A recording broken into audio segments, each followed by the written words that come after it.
How to recharge in ePal. So hey guys, in this video, I'll be teaching you how to call this recharge in ePal. To recharge in ePal, all we need to do right here is open up our ePal right here. So to get ourselves a recharge right here is by open up our ePal. On the bottom right corner, we see like a profile icon right there.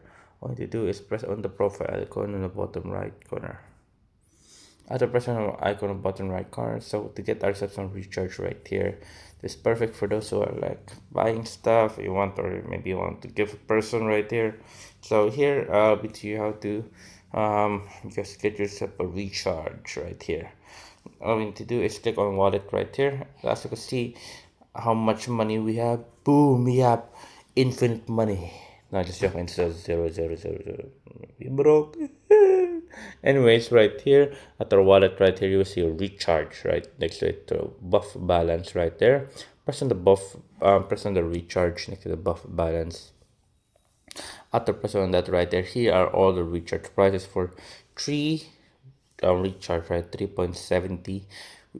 It's 339, I think, like $5, and here we have the 7 for like $11, and so on and so forth, until the highest one we can get is 150 for, like, I don't know, I can't compute that big.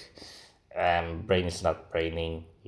So yeah, I think it's like $200 if I'm not mistaken. Yeah, 200. Oh no, it's like 180. Yeah, somewhere between there. Yeah, all we need to do is click on recharge right there on the bottom right corner, and you'll be able to go to your Play Store, and whether it's connected to credit card or debit card, or if it's unconnected to e-wallet, it will be charged there. But there you go, guys. That's how I do it.